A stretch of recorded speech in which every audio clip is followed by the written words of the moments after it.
What's up, everyone? Welcome back to another episode of the Heel Hookers podcast, episode 223. We are back with another review.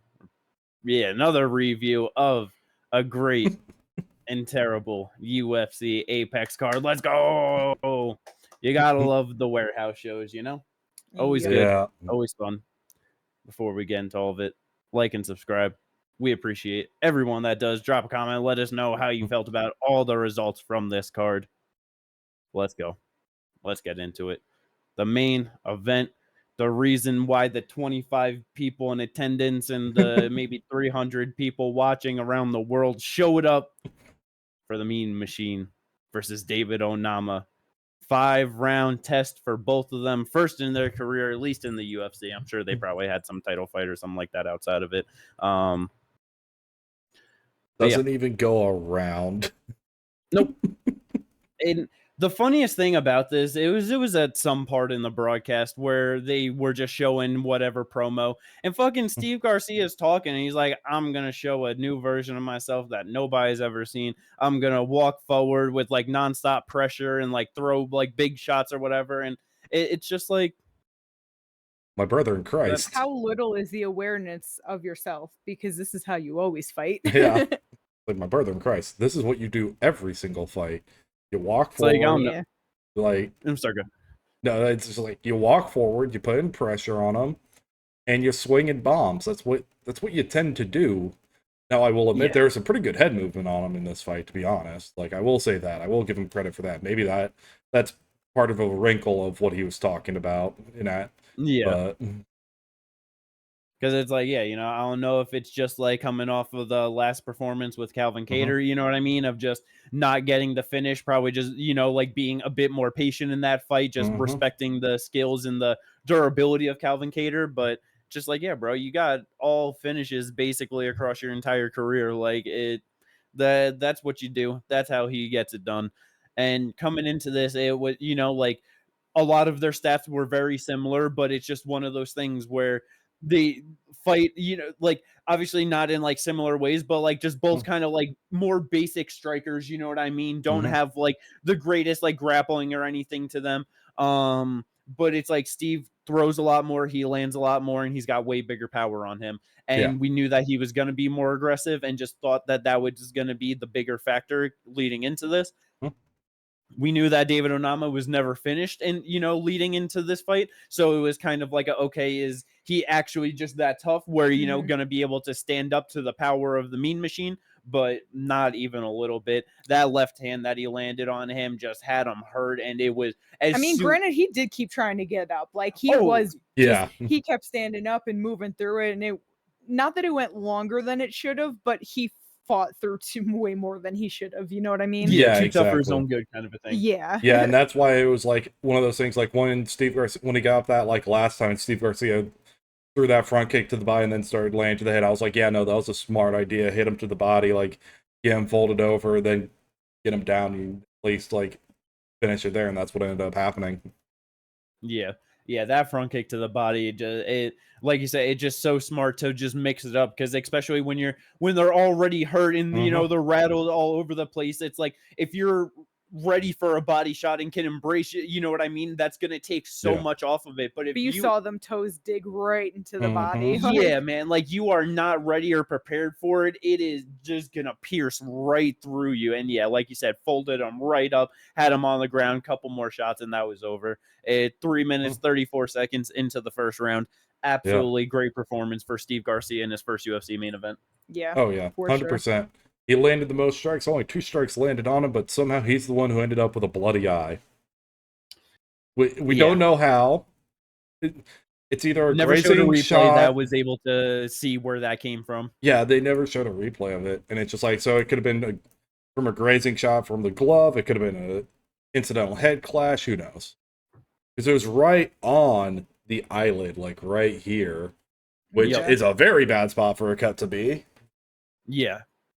Like that was, as soon as we saw it, even though he was already in motion of like, trying to go for the finish, but it was like seeing that, it's just like the thought of like, if he doesn't get the finish and this goes on, like that's a very bad spot for that, like easily could start causing problems. putting a jab on it, but I mean, even though Onama wasn't landing shit to the head and like you said, just having good head movement, but like, it absolutely great performance. Damn near flawless night for Steve Garcia. The flaw came in his call out, bro. Oh, is that where you were going? Yeah. Okay. The way that like the hype, everything, it's just like, yeah, fucking Mean Machine did it. And he just broke my heart of like, you absolute stupid idiot fool. Why in the absolute fuck from the UFC warehouse itself after beating David Onama in like, do you call for Max Holloway in a BMF title fight? Brother, so many things, but to start, you're not even in the same weight class. You got knocked out by Mahashete up in the fucking weight class at 155. Yeah. What are we talking about? Right. What are we talking about? Yeah. Oh my God. Like the opportunity to call out a Jean Silva, Arnie, Lerone, a Yadier, literally anyone. I just feel like those people would probably make for better matchups for him. But you know what I mean? Like the way that there are names to call out in the division, and that's what you do. Because I saw a headline there, like, just a quote or whatever, that it was like post-fight press conference. I guess he was just like on some real shit to call out Josh Emmett. Okay. But like, it's just one of those things. It's like, brother, like your moment post-fight right after that win on the broadcast itself is a way bigger moment and platform than a fucking post-fight press conference. Like nobody cares about this. Like nobody cares about this event. Nobody's going to care to watch that. Like anybody that is going to watch that, is already going to be watching, the broadcast. So it's just like, it was just such a missed opportunity. Oh yeah, 100%. Yeah. And him versus Josh Emmett, go ahead, go for it. I don't mind that fight at all. Oh, that's a banger. That is because, obviously Josh Emmett's last time out there, it was the very easy sub against Yusuf Zalal, which was just extremely surprising. But it's like, he's still the same guy of like, he's going to go out there and swing bombs. And we know that Steve's not just going to turn into a wrestler on him like right away. You know what I mean? So I was about to say, king of the overhand rights, like what he does, especially like counter overhand rights, like those actually land a decent amount for him. That's what he knocked out Michael Johnson with, and what he knocked out Bryce Mitchell. Yes. Like that's what so like a pressure forward fighter like Steve Garcia, like that's something he's gonna have to look out for. Oh yeah. Easily could walk right into one of those and just fucking change the course of the fight immediately. But yeah, that Josh Emmett definitely be a fun one. I feel like Josh Emmett, Arnie, and Yadier are like the top three for me of like who I want to like actually see him fight like coming up. Because it's like obviously eventually like if he keeps on winning and doing his thing, it's like the prospects of like Jean Silva, Diego Lopez, like you know what I mean, fucking Volkanovski, whatever, like that's gonna start to like get there. But in terms of just like the actual like styles and matchmaking, Arnie is probably the worst one. Like out of the three, just because he's the best overall skilled fighter and he will grapple him if he has to. You know what I mean? Yeah. He's also got really good boxing. Not afraid to brawl it out and have a good fun fight too. So yeah, but he's also got really crisp boxing. Like his hands are really good, even though they are brittle. Like but he you're right. He's like got some of the best overall skill set, and it would be a tougher fight. But like, hey. That's kind of like when you start getting up into potentially fighting against the top 5, top 10. That's what's going to end up happening. You're going to get a lot harder matchups. So, oh yeah, 100%. And then it's like just the aggressiveness overall between him and Josh Emmett would be a good fun, and then just the punches of Garcia versus the kicks of Yadier, that would be a good one too. I love how we're saying Yadier. Like it is like because that is a fun fight and stylistically it's very interesting. It's just like one of those things where you're still ranked number 3 in the division, so it's going to be very hard to get him to take a fight against someone who's going to be more than likely ranked number 11 coming off this win. Oh yeah, and like and even because like with putting Arnie in the mix, it's like I don't think he's getting Arnie or Yadier next. You know, it's probably like get a Josh Emmett type fight, win that, and then now one of those are gonna be know like more of the opportunity. But it's like brother, Yadier out of there. He's like fucking number 8. Come on, what is he doing? I think you might be able to sway Arnie. His last win is against Giga. You might be able to get him to take it. Yeah. It's like right now, like who else would he be fighting? Josh Emmett, who I think is coming off a loss to. Yeah, just lost to. Just lost to Yusuf. Brian Ortega should move up. John Silva coming off a loss. Patricio Pitbull's coming off a win over Ige. And that's going down to number 11. Yeah. So unless they're going to have Arnie fight up and potentially fight Yadier himself, which I wouldn't mind that fight either. They could probably get him to fight Garcia. Let's get Arnie Diego Lopez. How about that? I actually do like the fight. That's not a fight I've thought about. Who? Arnie Diego Lopez. That's a fun fight. Yeah. That could be good. You know what? Get a card. Diego versus Arnie. And if they're not doing Lerone versus Volk, Lerone versus Yadier. Get them all on the same card. Movzar Yadier. Okay. You tell Yadier you take the Movzar fight or you get cut. Again. Again. But no, yeah, there's definitely a lot of fun fights to still make at 145 pounds that have not been made between a lot of these top guys. And Steve Garcia getting this win here, definitely starting to get close to inserting himself into that mix for sure. Oh, yeah. But let's go. Got himself a nice streak, got himself a bonus for that win. We'll see what he gets next. This fucking co-main event. God damn it, Ante. Why did you say anything during fight week? This motherfucker had to go out there and be like, I've had 33 pro fights and I ain't never poked a motherfucker in his eyes. Boom. Eye poke. Boom. Gets the win. Boom. Fight actually not stopped. Boom. Waldo knocks him out within 30 seconds afterwards. Let's go. First round win for Waldo, right? Yeah. What the fuck was that bullshit? That was crazy, especially for Mark Smith. Like, bro. No, How seriously. Keep happening. I don't get it.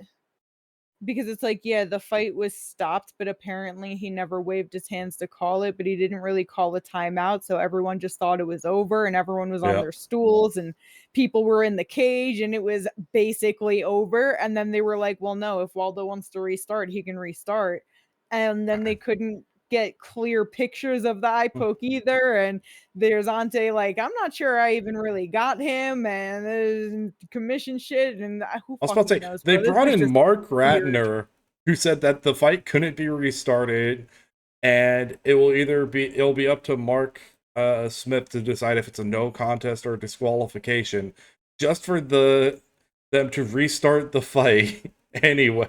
Like okay, guys. We need to like actually have a discussion. Like there actually needs to be discourse on this shit, because what is going on with the reffing situation? Like they're always worried about, like, especially like back in the day where they were worried about like things like main and all of this is what makes it look like it's not an actual sport. Like no, like actual, like, why are these are not unprecedented situations? We have rules in place for these situations. Why are we not using these rules for this situation? And well, I mean, apparently, sorry. No, go ahead. I was gonna say, apparently, after like what happened with Tom Aspinall, they are gonna have a meeting on this. So whenever that happens, maybe there will be more clear and concise reffing around these situations. But who knows? No, yeah, and it's just kind of because it's just kind of funny too, because it's like all of it happens like they give fucking Waldo all the time. First, like one thing on that, it was like never had a fucking medical timeout clock up on there, so like it was just got to the point where I'm just like, how long has it been, and has anyone been keeping track? Like, is that just Yes. a relevant thing at all? But then it's like, a fight starts, they're just going, seems fine, gets the knockout, starts to like celebrate for a second, and then he just drops to the floor like fucking holding his eye again, and then like, and it was just like, I don't know, it was just so weird with how he was reacting after the fight. You want to? Eye. Okay, Like, I will say this because we don't know what the injury is to his eye, if there is any type of injury to his eye, but like, what I'm thinking it is when he like looked up, he looked directly into one of like the lights, and his eye is gonna have light sensitivity because of what happened, and it just like reacted terribly to it. Because like Tom Aspinall was having the same thing where he would like open his eye like and like look up a little bit, the light would hit it, and it would just like instantly close. So it's just like one of those things with like eye pokes. It's just gonna be weird. I just assumed it was because directly like the shot that he landed that knocked down Ante landed a big fucking jab to his face. So I just assumed that, like, you know, adrenaline wore off.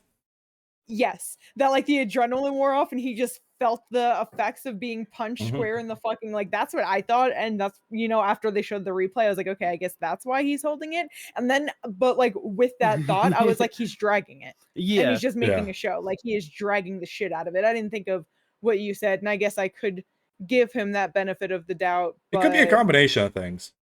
Yeah. I wonder if there's... Because it was also like, because with you saying like, you know, he got punched, because I thought it was like, oh, he probably got punched like right in that eye, and then it showed the replay and he got punched on the other side of his face, like it was the other eye. And then so it was like for him to go back holding and have such a bad reaction to the same eye with the eye poke, just it just felt so weird that it's like you could be right of like, yeah, adrenaline dump and like the lights, all that, but it was just kind of strange of like, okay, like they're getting his hand raised, they're just standing there, Ante just looks like whatever, you know what I mean, and he's there with the fucking rag holding it and stuff. It's like you would assume that like seeing this fight over, about to be announced, if you just walked in, that fucking Waldo would have lost because he's sitting there holding it and just making noises, whatever. It's just like, yeah, I don't know, just kind of funny.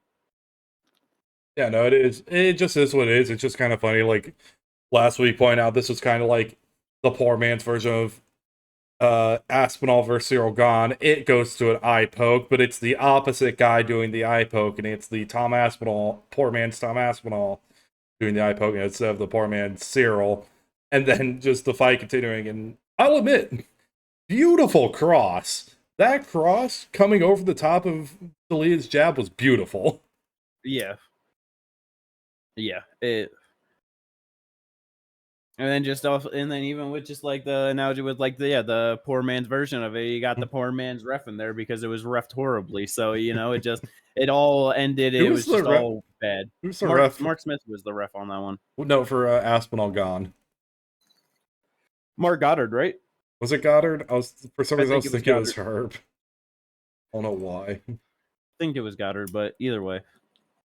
And that's where it's just one of those things, because it's like we usually, like, Mark Smith is always one of the guys that like we will bring up of just like Herzog.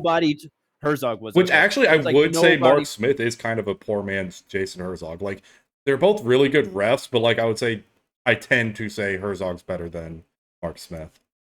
At a point, I would honestly say, but I feel like the last like year or two, Herzog has been having like way more major fuck ups, where I feel like Mark Smith has stayed way more consistent. Yeah, like it's just.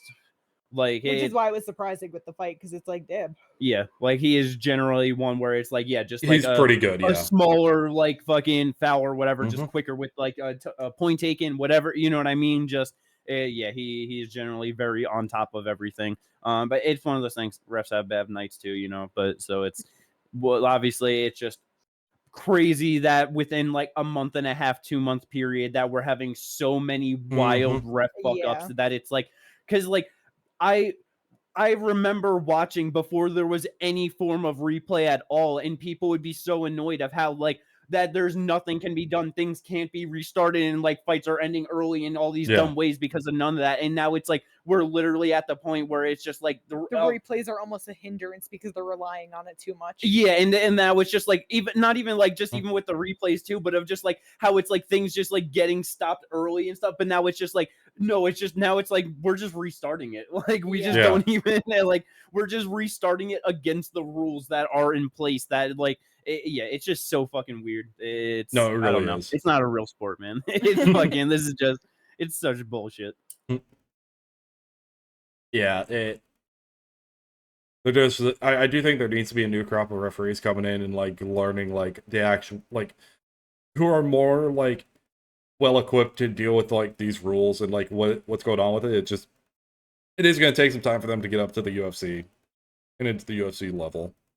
Yeah, because that's the last thing we want is a bunch of local refs also just coming in and doing basically the same thing. Yeah. But yeah, so Waldo gets $50,000 for that performance though.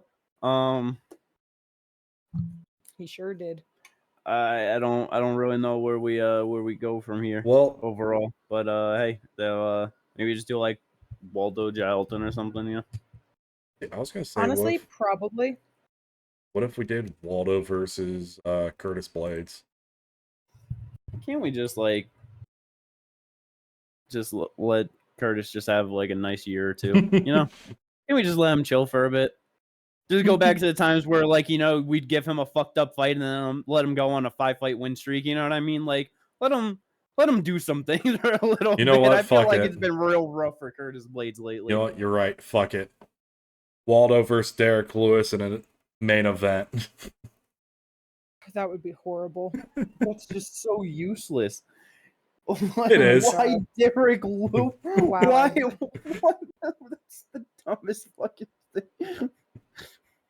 I'm like, fine, you don't want this? I'll give you something worse.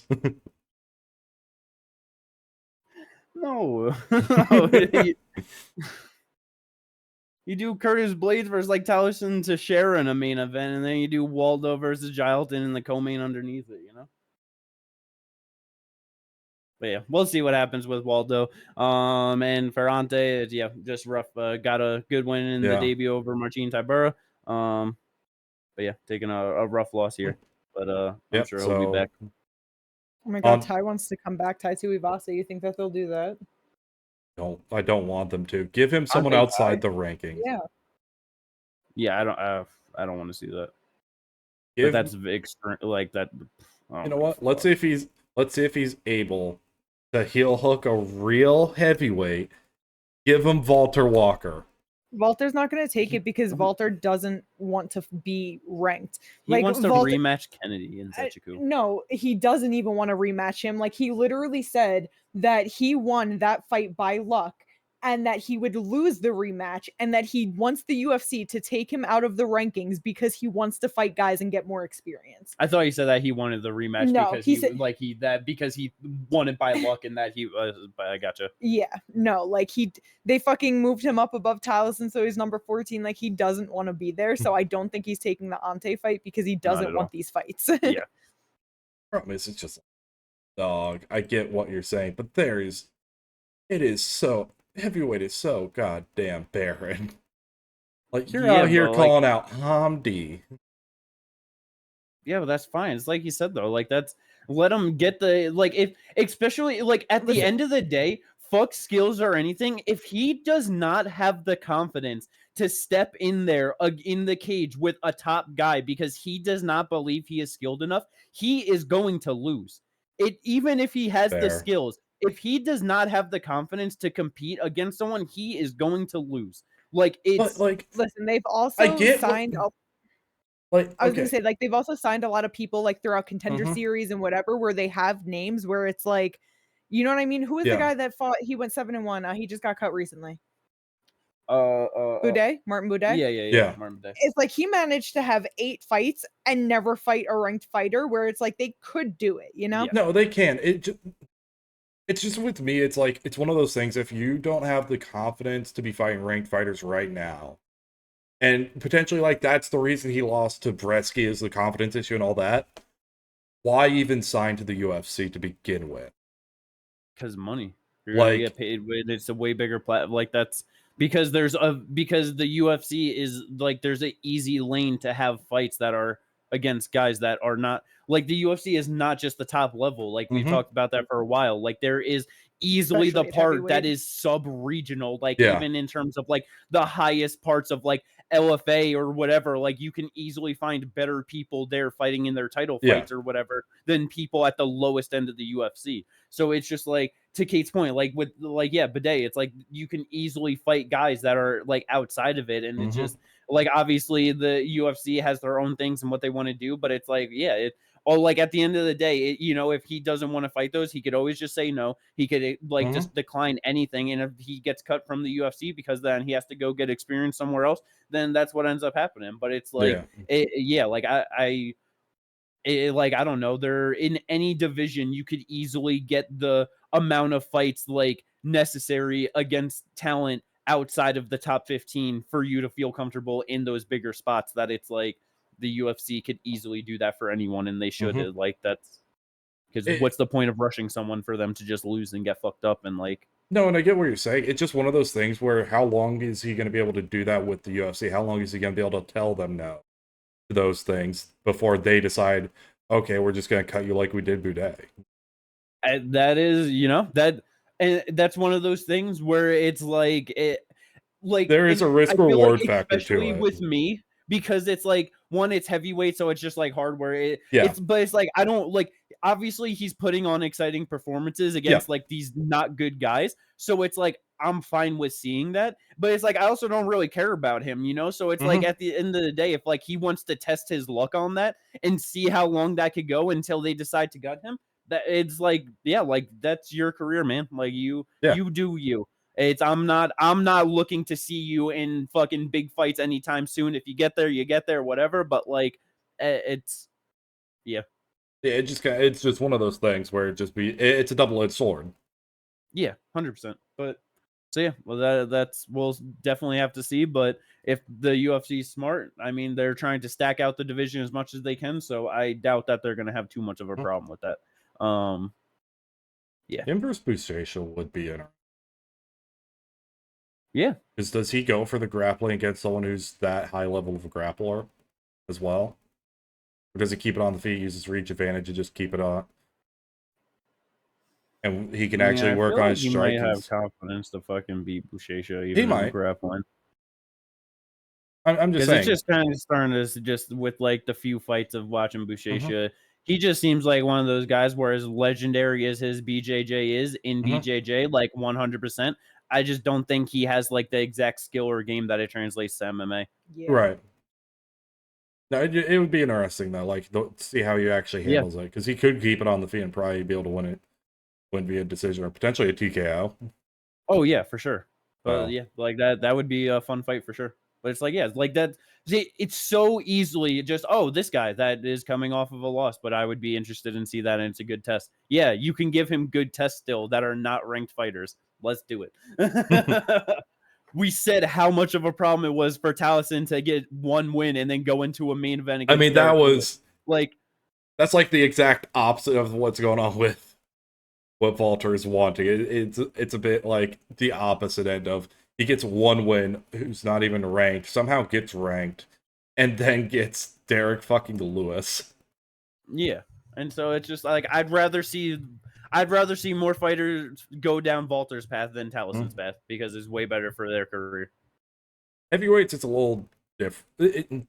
It happens a little differently because it's such a shallow division, but they tend to rise up a lot faster than other divisions, especially if you're at like 155 or 145. That is a slow crawl to getting into the top 15. Yeah. But so we'll see how everything stacks out, how it all plays out in the heavyweight division.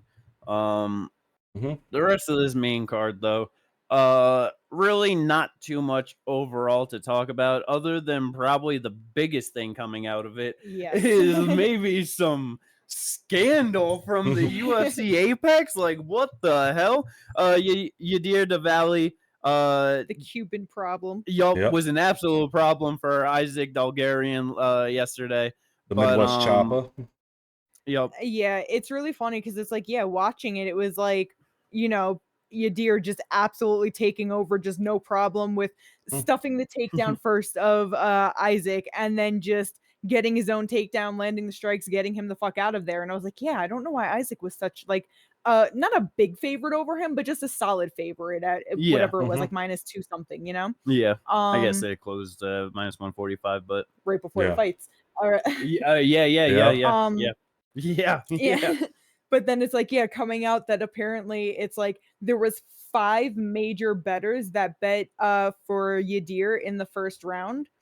And that it just like changed, like it was just such big bets that like it skewed the lines by however much. And yeah, just potential scandal there coming out that Isaac Dulgarian is a former James Krause guy.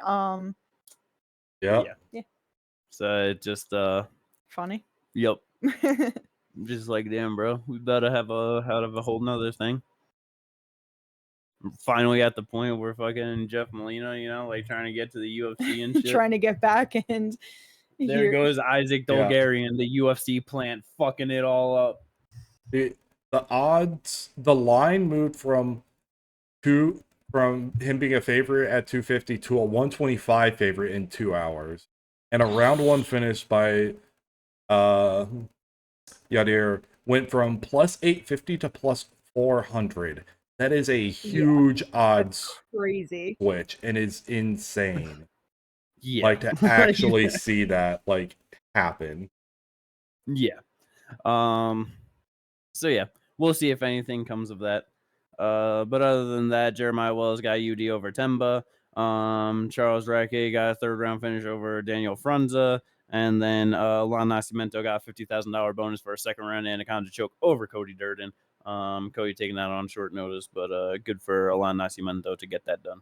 Yeah, it was a fun fight while it lasted, though. Yeah. It's one of those things, but obviously a catchweight at 130, but especially with Cody Durden as a 125er, he's always out there to fucking put on the scrap. Yeah, and he made round 1 scrappy. Like, yeah. Probably won the first round. Oh. So I decided to look into the Dulgarian thing, see if there was anything. Over 100 UFC fights flagged by FBI, potential audit sought for fights refereed by Jason Herzog. This is coming out from 5 hours ago, apparently. Let's see. Not the ref this time, but yeah, very important tidbit here. The FBI notified the UFC of an abnormal action in line movement and gave them hours to pull the fight. They chose to continue, and from my perspective, are now complicit in fixing a fight. This is from the dude who someone online, but they were talking about that the FBI notified them of that fight having a huge line shift and potential.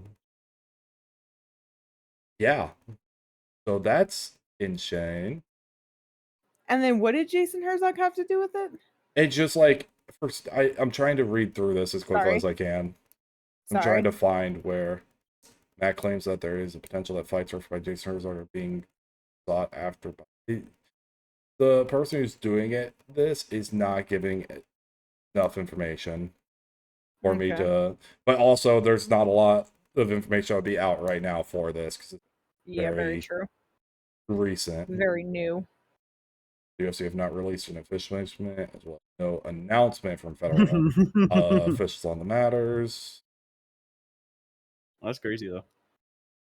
I guess we'll see if some big shit comes of that.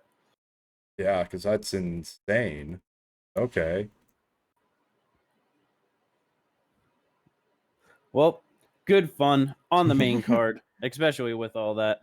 On the prelims, though, not too much really to talk about overall there. Definitely the biggest fight, most meaningful fight.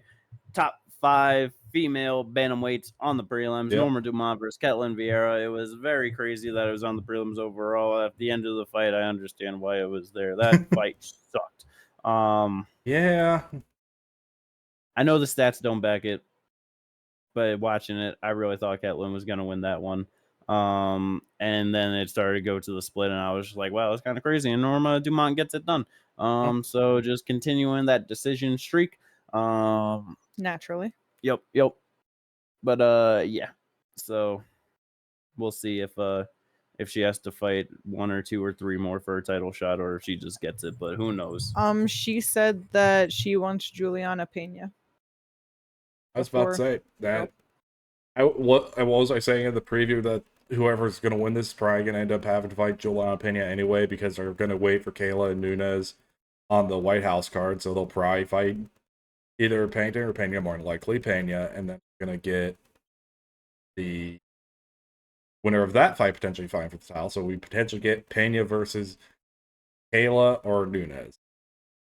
Yeah, it's just funny because obviously Juliana had whatever injury in the Kayla fight, and so I don't know if like she went through surgery when that happened, what her recovery line and timeline is like.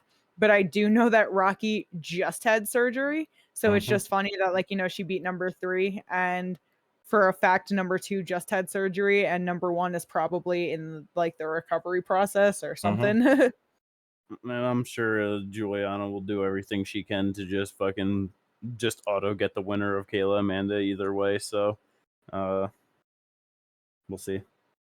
Yeah. But it'll definitely be a good fight for her though to get that title shot. But yeah, that was good for Norma. Other than that, Month ago, Ko. I was about to say Juliana Pena admits unclear timeline for UFC return among mounting injuries. This was from a month ago. Nice. I had a feeling. But then I know like the last I'll mention for me on this. I don't know about you guys, but Seok Hyeon Ko, again the win over Phil Rowe. That was I feel like this guy is gonna end up beating a lot of people that people aren't really expecting to. 13-2 now in his career. He just got some real solid grappling. I really thought that the size and reach experience of Phil Rowe he was just going to be able to go out there and get it done over him. Probably win by a first round knockout. But Ko was just way too much for Phil Rowe. And just 2 wins now in the UFC over Rowe and Oban Elliott. Pretty 2 good wins, and see what he ends up doing. God damn. Oh, yeah. Phil Rowe, significant strikes, 1 for 1 in the first round, 0 for 2 in the second, 3 for 4 in the third. Yeah, terrible. He landed a total of total strikes. He landed 11 of 15. Beautiful. Yeah, absolutely dominated. Yeah. Yeah, I don't know if there's anything else that you guys want to bring up. Donte Johnson fought at heavyweight on Contender Series, came here at middleweight and got Sedriques out of there, and Sedriques got cut. Let's go. Yep. Big dog. Did the damn thing. He got $50,000 for that performance as well. Yep.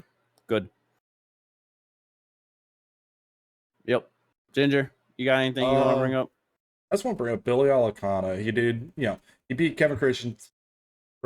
It was a pretty decent performance. But after the fight, I just wanted to mention this. He's signed to Chris Taglioni, and he just said, I do really well whenever you ref me. Can I get you for all my fights? Like, that was just a funny moment. Yeah, that was good.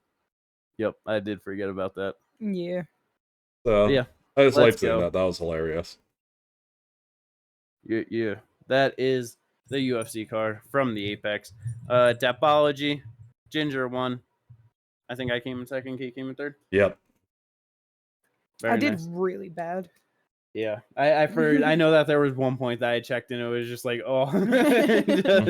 yeah. You gotta get the spirit back, that's what you lost the fire. Honestly, looking like the next card, I'll have more spirit for sure. Better. Let's go. I believe. Yeah. And then no draft fighters for any of us on that card, this card. So yeah.